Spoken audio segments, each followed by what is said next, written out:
Halos 2 linggo na yata o wala, okay, ay magsisimula na po ang Kapaskuhan.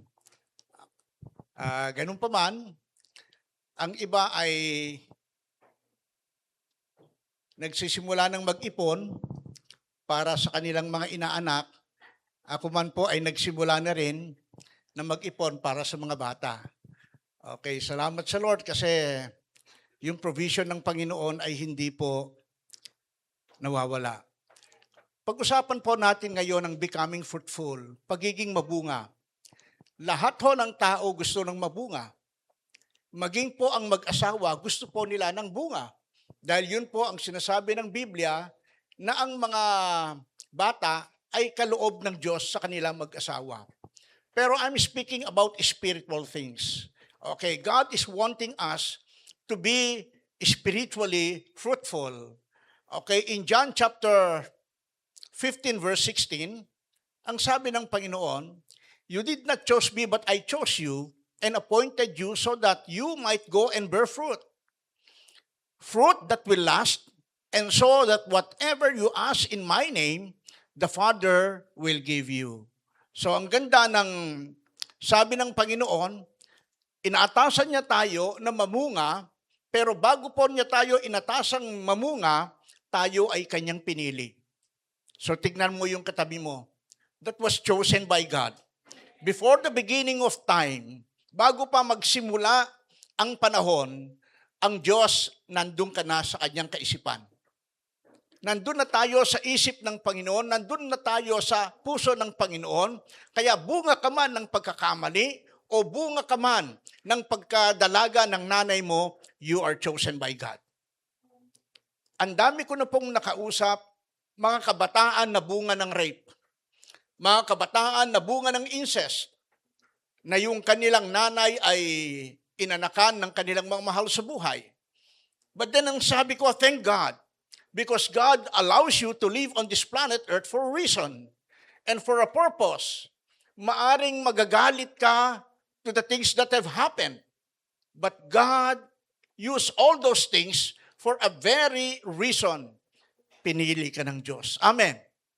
So tignan mo katabi mo. Mukha bang pinili yan ng Diyos o pinilit lang?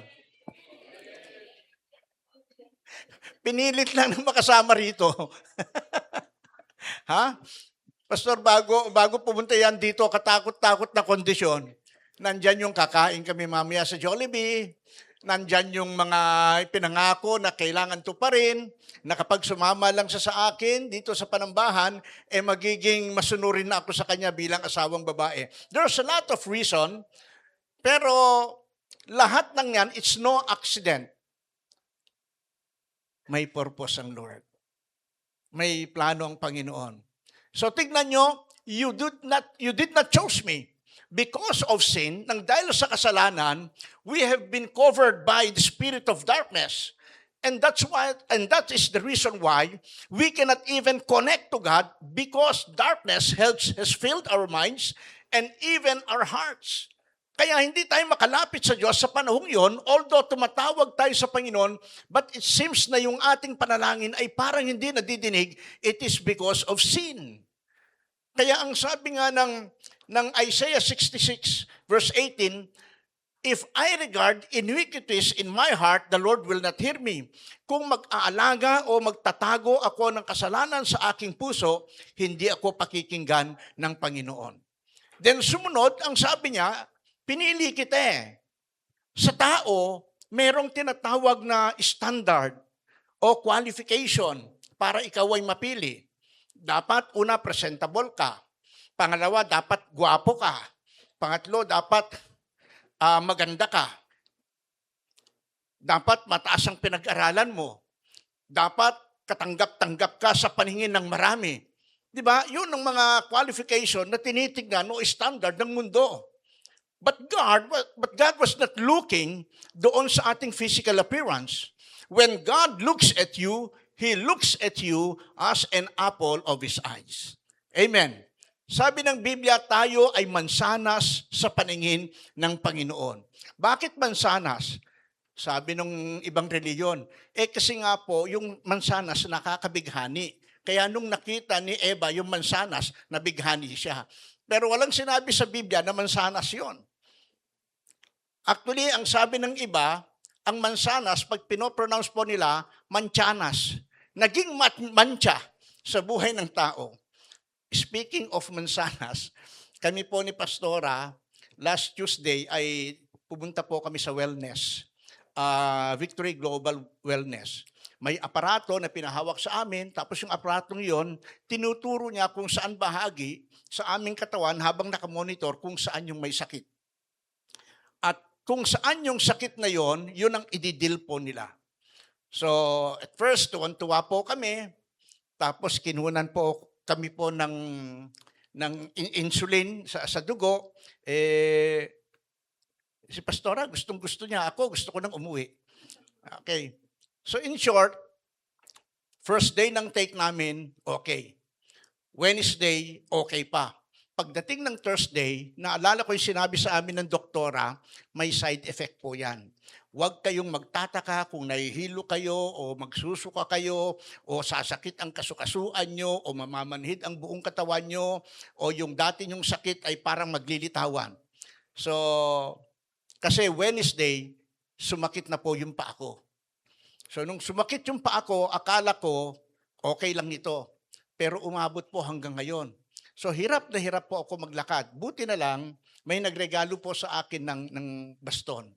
Okay, ng baston. So yun po. Pero yun po kasi, tatanggalin niya yung mga sakit sa katawan mo para maging normal ang lahat. So, bawal sa iyo kumain ng grapes at saka mansanas. Ang dami na pong binawal. Pero sa lahat ng prutas, yun lang pong dalawa. Pero yung iba na, okay na. So, in John chapter 12, verse 24, okay, for us to become fruitful, anong sabi ng Lord? Very truly, I tell you, katotohanang sinasabi ko sa inyo, unless a kernel of wheat falls to the ground and dies, maliban ang isang kernel mamatay. Sino kayang kernel na kinaling? Sabi niya, si Master, hindi pa yan, Master pa yan eh. Hintayin natin maging kernel. Si Vince, hintayin natin maging kernel. Sabi niya, unless a kernel, maliban ang isang butil, okay, ng trigo, ay mahulog sa lupa, at ito po ay matanim at mamatay, yan po ay mananatiling isa lang. Pero kung yan po ay mahulog sa lupa, ang sabi niya, it remains only a single seed. But if it dies, kung ito ay mahulog sa lupa, mailibing, it produces many seeds. Maliban, and God brought me doon po sa panahon ni Kristo. Si Kristo nag-alaga po ng disciple. Nung si Kristo po ay kinuha na doon sa kalangitan, yung mga disciple po na inalagaan ni Kristo, dumami. From 12, naging 120. At nung ang mga disciples ni Kristo ay namatay sa iba't ibang kapanahunan at paraan, yung karamihan po doon nagbunga ng nagbunga at inabot po tayo. Kaya po yung ating buhay spiritual, kailangan po na ito po ay mag-share ng salita ng Diyos dahil kapag hindi po natin gagawin ito, marami pong tao ang mapapahamak. So, prerequisites of being fruitful. Ito po yung mga hakbang para ikaw ay maging isang fruitful, mabunga. Sino ang mabunga? Mabunga nga. Nagbubunga nga. Okay, so first, dying to self. In John 12:24, ang sabi niya, unless. Okay, di ba? Unless na yung kernel of wheat, butil ng trigo, ay mamatay sa lupa o mahulog sa lupa, mailibing, hanggat hindi nangyayari yan, mananatili siyang isa. Isa lang siya. Pero kapag ito ay naitanim, ito po ay susulpot hanggang sa ito po ay bubunga at ang bunga niya ay marami. Isa lang yung itinanim mong butil kahit po sa mais. Ako po, marunong po ako magtanim ng mais. Sa aming probinsya, nagtatanim po ako ng mais. Kapag itinanim, hinulog ang isang butil, pag yan po ay tumubo, isang butil din lang yung tutubong ganon. Pero yung bunga niyan, doon po, minsan mayroong isang puno ng mais na may daladalawa ho ang suhay at yun po ay marami sila. Isa lang na butil, pero naging dalawa po ang bunga. Na ito ay napakarami. So yun po ang sinasabi ng Lord. So dying to self is not an easy thing. Tingnan nyo ha, dying to self is not an easy thing to do unless you are truly in love to that cause. Yung mamatay ka sa sarili, napakahirap na bagay po ito. Pero magagawa mo lang po ito kung alam mo ang dahilan kung bakit kailangan mong mamatay sa sarili. Kaya nga nabuo yung ating kanta, di ba? Habang kinakanta yung national anthem at itinataas yung bandila, lahat nakaharap doon at nasa ating puso at ang pinakahuling phrase doon, ang mamatay ay dahil sa iyo. Kaya alam nila Jose Rizal yun, na nag-alay sila ng yung mga bayani, nag-alay sila ng buhay kasi alam nila ang ibig sabihin na ang mamatay ay dahil sa iyo. So dapat alam natin kung bakit kailangan ang mamatay para kay Kristo. Sabi ni Pablo, for me to live is Christ and for to die is gain. Siya nga pala, binabati ko yung ating mga kapatiran sa Porac ngayon. Kasalukuyan po sila nandun sa isang bahay at sila po ngayon ay kasama po natin sa nanonood. So, Charles, magandang umaga sa inyo. Kayong lahat yan kasama sina mama at papa mo.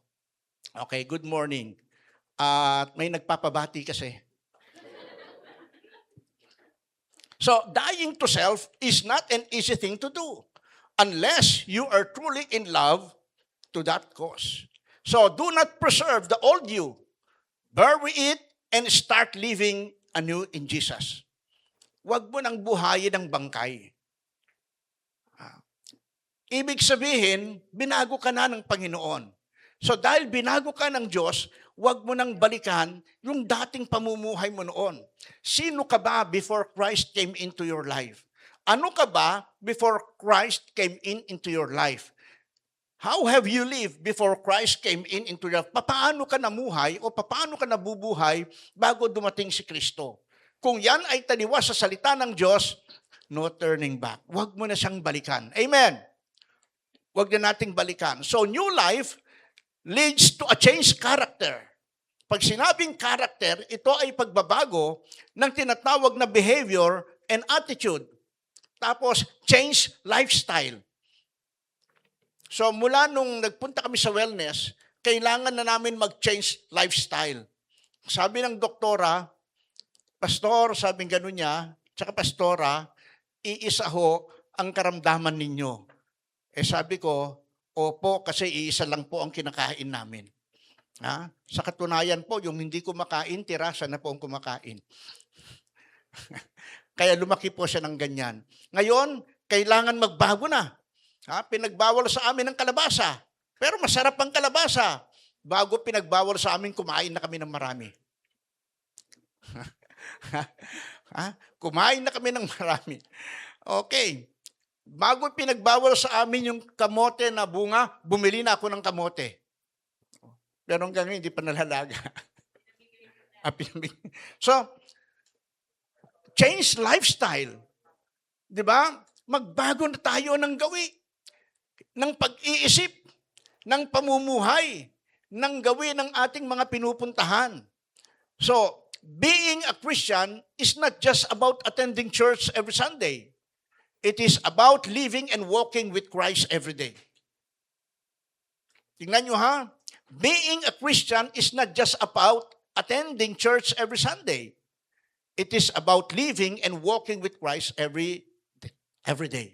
Kasi marami pong tao nagpupunta sa simbahan every Sunday, but every Sunday, as you go into this place, Sunday cannot even guarantee, or your presence in the church will not even guarantee your salvation. Ano kung dito ka na nakatira pero wala ka naman totoong relasyon sa Panginoon? So, ano ang kailangan natin gawin? Every day, let us walk with Jesus. Every day, we have to live with Jesus. And that is dying to self. Kapag patay ka na sa sarili mo, hindi na dapat nabubuhay yung dating ikaw. Pero pastor, bakit maraming nagbabackslide? Kasi binuhay nila yung dating sila. Kung kailan tumagal na sa pananampalataya, saka nag-imo-imo. Kung lalaki, nag-imo, ang tawag sa kanya, ayun, nag-imonyo. Kung babae, ayun, nag-imonya. Kasi nga, binuhay yung dating sila. Kung kailan tumatag ang pananampalataya, isang saglit lang. Pwede na po tayong bumagsak kung hindi po tayo maingat sa ating pananalita, sa ating kilos, sa ating pag-iisip, at sa ating pamumuhay araw-araw. The second one, ang sabi niya, dying to self, and the other one is remain dying. Manatiling mamatay. John chapter 15 verse 4. Ang sabi niya, remain in me, sabi ni Kristo, remain in me and I will remain in you. For a branch cannot produce fruit if it is severed, hiwalay, from the vine. Sa kanya pong pagkakabit sa puno. And you cannot be fruitful unless you remain in me. Ang sabi ng Panginoon, kailanman ay hindi ka magiging mabunga kung hiwalay ka sa akin. Mayroong mga sanga na hindi talaga namumunga. Pero ang ginagawa ng tagapangalaga, pinuputol yung sanga. Kasi yung sangang hindi namumunga, kinukuha lang yung ingredients ng puno at siya lang ay palaki ng palaki, ang ganda ng dahon pero walang bunga. Pero yung namumunga, kanya itong tinatapyas para umusbong uli yung panibagong sanga, panibagong dahon at kapag namunga, lalo pong mamumunga ng marami. So ang tawag dito, pruning. Pinuputol po yung ano. So do not murder the old self that has been crucified with Christ. Huwag na nating gambalain. Do not murder the old self that has been crucified with Christ. Huwag na natin pong gambalain ang dating sarili natin na ito ay naipako na kasama ni Kristo. Kasi yung dating ikaw, kung ito ay naipako kasama ni Kristo spiritually, at ngayon ikaw ay pawang bago na, hindi na nabubuhay yung dating ikaw. Totoo na marami tayong pinagdadaanan sa buhay. Totoo na nakakaramdam tayo ng sakit, kapaitan sa buhay. Nakakapagdalamhati tayo because we have this emotion. Pero dapat yung emotion mag-mature. Dapat alam natin harapin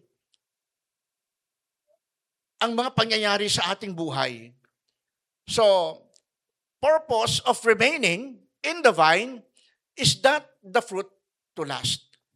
Ang rason o ang dahilan kung bakit tayo ay manatili doon sa sanga para yung ating bunga manatili.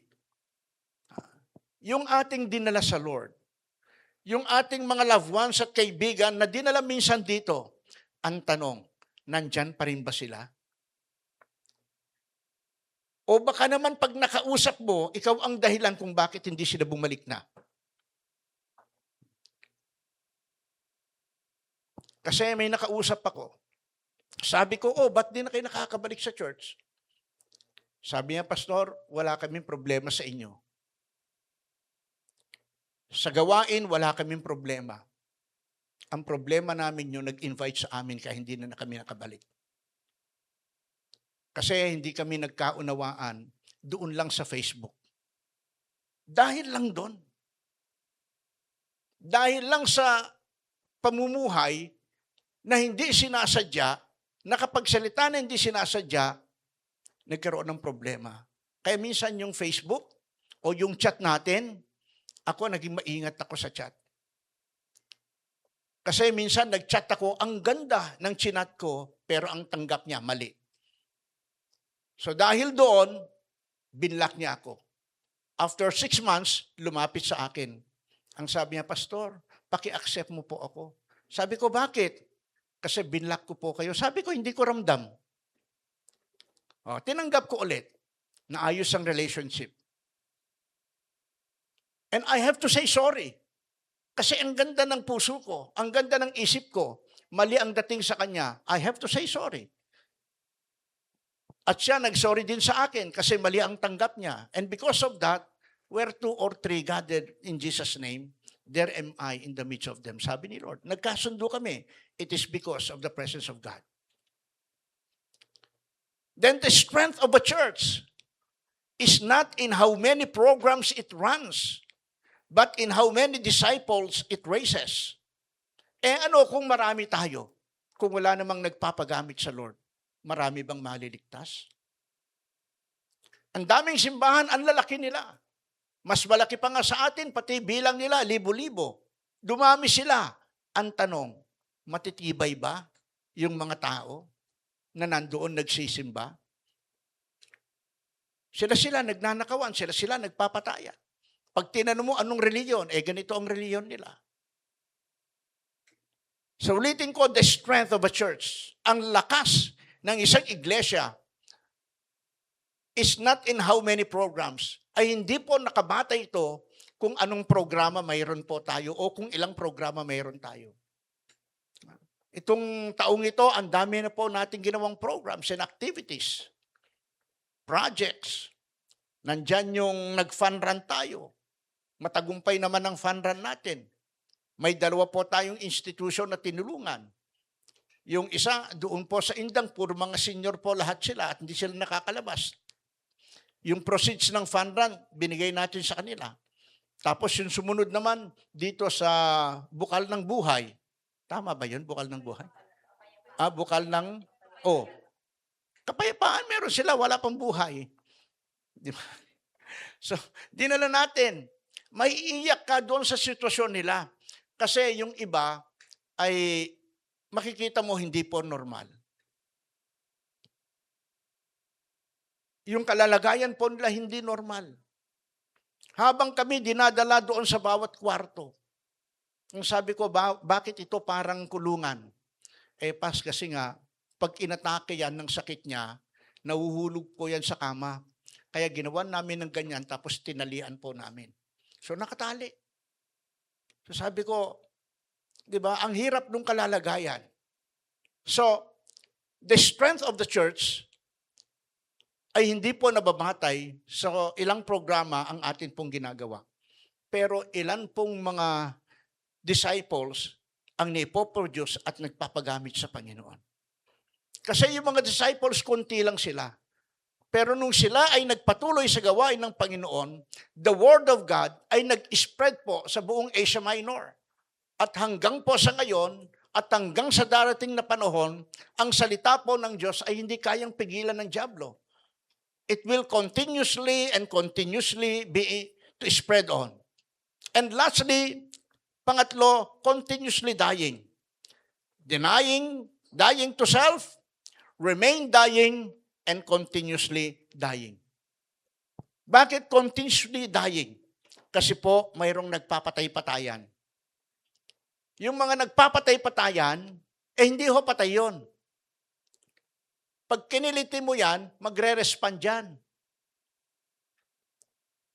Kasi nagpapatay-patayan, yung parang taong nagtutulog-tulugan, pag ginising mo para maghugas ng plato, tulog yan.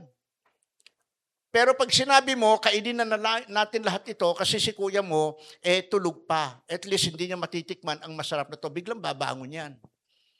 Kasi nga nagtutulog-tulugan. So, dapat continuously dying.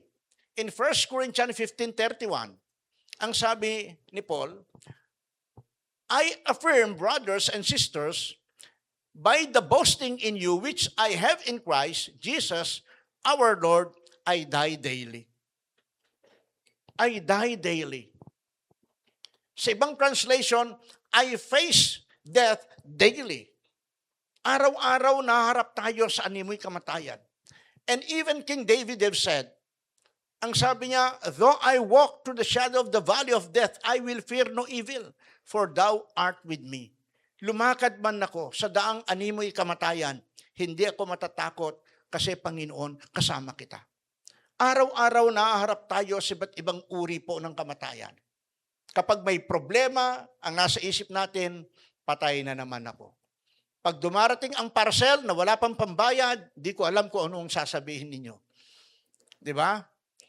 Pag dumarating yung mga due date, bayarin, eto. Ang dami po nating mga iniisip. Not all people coming to church every Sunday are born again. Hindi lahat po ng taong pumupunta po sa loob ng iglesia ng Panginoon ay born again. Kasi mayroong ebidensya ang pagiging mananampalataya. Nagbabago ang buhay, nagbabago ang isip, at nagbabago ang pamumuhay. Ang kanyang pananalita bago na. Ang kanyang pag-iisip at ang kanyang ginagawa bago na. Kasi yun po ang tinatawag na ebidensya. The evidence of being saved in Christ. New life, changed life, transformed life, and renewed life. Nababago. So, hindi lahat ng tao pumupunta sa loob ng simbahan ay born again. The true measure of a church effectivity is not the number of activities, events, or programs, but the spiritual maturity of the people being formed. Diba ang ganda? Ang sabi niya, yung totoong measure o pamantayan para sa isang iglesyang matagumpay at effective ay hindi po sa bilang ng mga projects o ng activities o ng programs. Kasi programs can keep a church busy. Programs can keep a church active and visible, but they do not automatically produce growth in Christ. Kapag may activities, may programs, di ba, ang daming tao. Kapag anniversary, nagbibilang ng mga tao, ang daming dumarating kasi anniversary. Pag may Pasko, dumarami ang tao kasi Pasko. Pag New Year, dumarami ang tao sa loob ng simbahan kasi ito yung first day na sa loob ng isang taon ay kanilang pagsimba. Pero, ang sabi niya, lahat ng yan, bagamat maganda, hindi po yan garantiya na ikaw ay malago sa Panginoon. Kasi ang paglago sa Panginoon ay ang pagbabasa ng kanyang salita, pananalangin, at paggawa sa sinasabi at inuutos ng Diyos.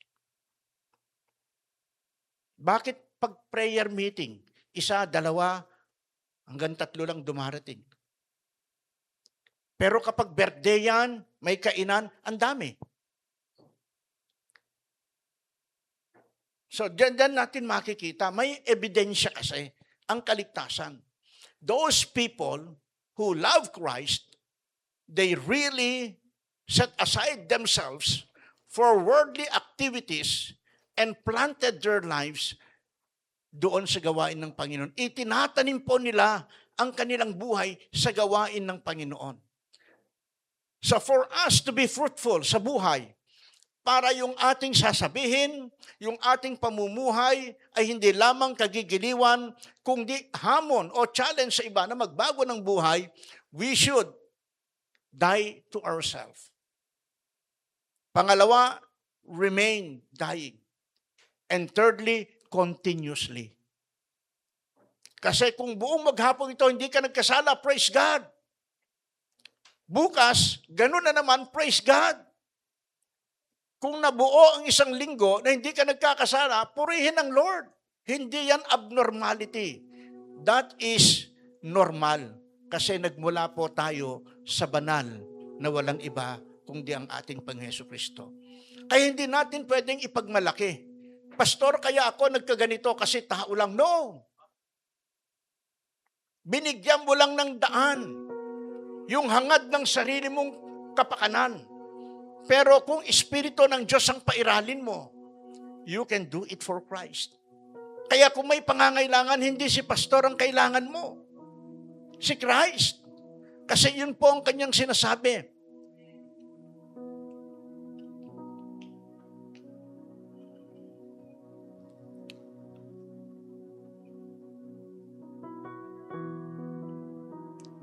We can never be fruitful unless we remain in the Lord.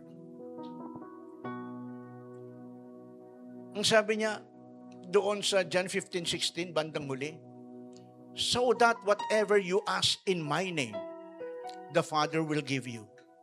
Kanino raw pangalan? Kay Kristo. Kanino tayo hihingi? Sa Ama. Through Jesus Christ. Hindi kay sister, hindi kay brother, hindi kay Bombay, di ba? At hindi rin sa Kapampangan, kay Kristo. Doon tayo hihingi. Kasi yun ang sabi ng Panginoon. And so whatever you ask in my name, ang sabi ni Jesus, the Father will give you. Why? Because you have chosen by God. It is not by accident. It is really planned by God. Kaya yung pagkarating mo rito, hindi aksidente yan. It is the expression of God's love. Amen. Sa mag-asawa, palakasin ninyo, patibayin ninyo yung relationship sa pananalangin. Totoo na may mga bagay na hindi pagkakagustuhan sa isa't isa, pero bahagi yan ng paglago. Kasi challenge ng buhay yan. Hanggang kailan tayo uunawa, hanggang kailan tayo magmamature sa ganitong institusyon. Shall we all rise? Basahin po natin ang atin pong conclusion. Kita po natin. 1, 2, 3, go!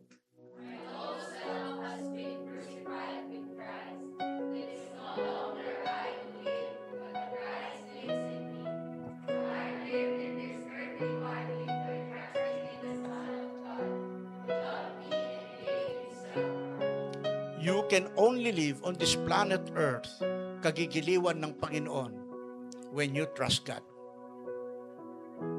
Kasi yun ang sabi ni Paul. It is no longer I who lives, but Christ lives in me. And the life I now live in the flesh, I live by faith through the Son of God who loved me and gave Himself for me.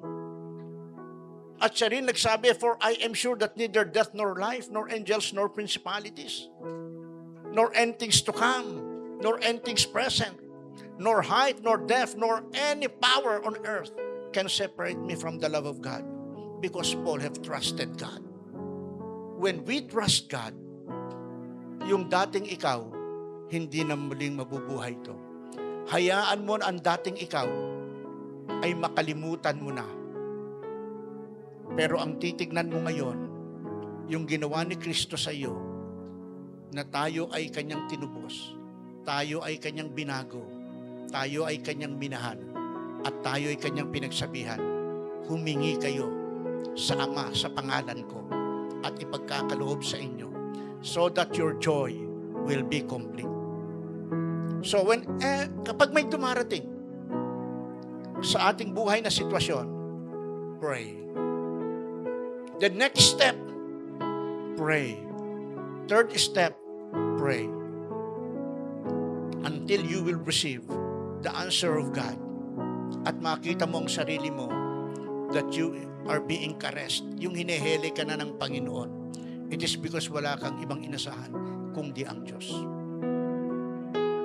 Sabi ng Biblia, iwan man ako ng aking mga magulang, meron naman akong Diyos na maasahan. Iwan man ako ng aking asawa, mayroong Diyos na aking maasahan. Iwan man ako ng sinuman, meron pa rin akong Diyos na maasahan. Because God loves you to the max. Habang tayo nasa diwa ng panalangin.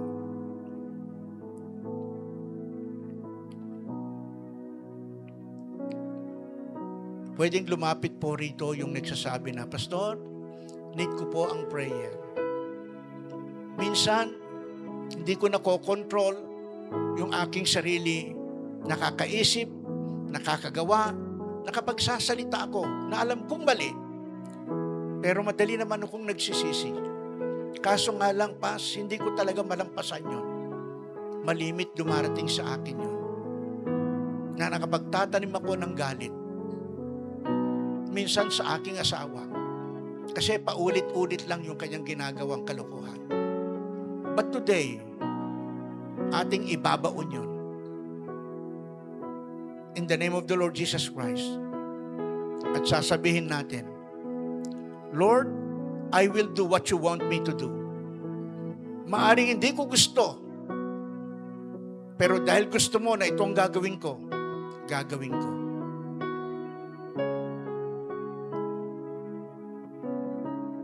Maaring laban na po, Panginoon, sa pinagagawa mo.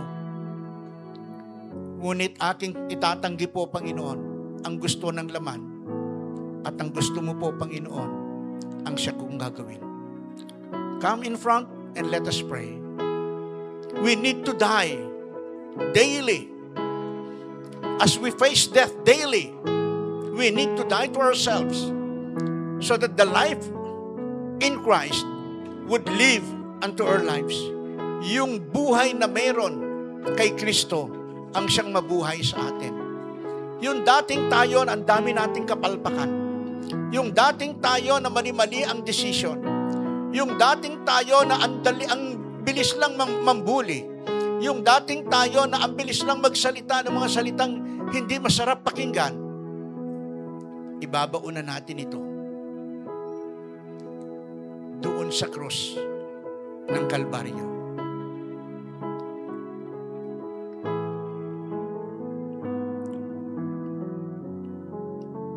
Para kailangan magbunga ka, kailangan mong mamatay sa iyong sarili.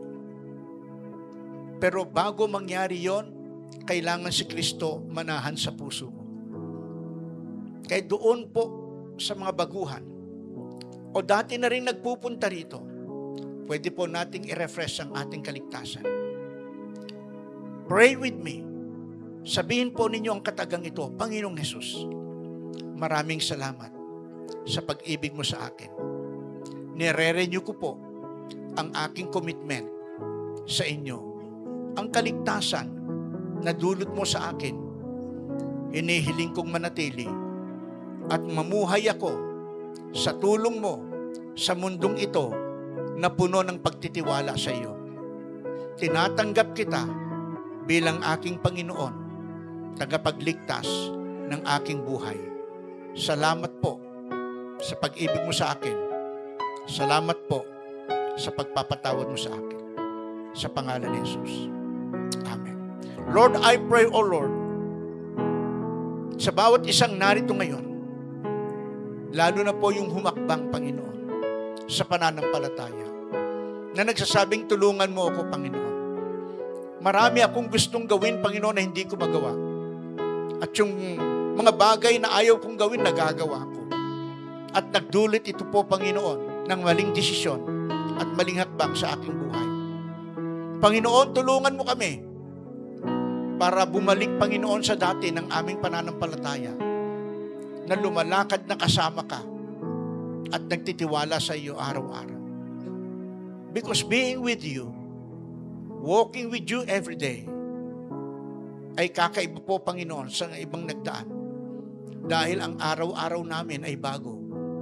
Dahil po, Panginoon, sa iyo.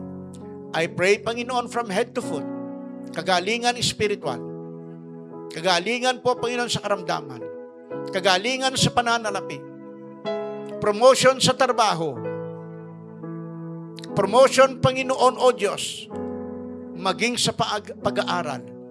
Dalangin ko, provision mo sa lahat ng aspeto ng buhay. Aming inaasa, Panginoon, sa iyo dahil ikaw po, Panginoon, nagsabi, humiling kami sa Ama sa pamamagitan mo. At kami humihiling, Panginoon, sa Ama, sa pangalan ng aming Panginoong Hesukristo.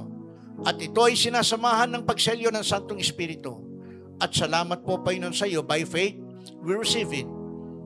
By faith, O Lord, we proclaim that we're going to receive it because it is said in your word that we have to trust in you and you will direct our path. Once again, Lord, bless mo po, Panginoon, bawat sa amin. This we pray in Jesus' name. Amen. Amen. Okay po, kakabalik na po tayo sa ating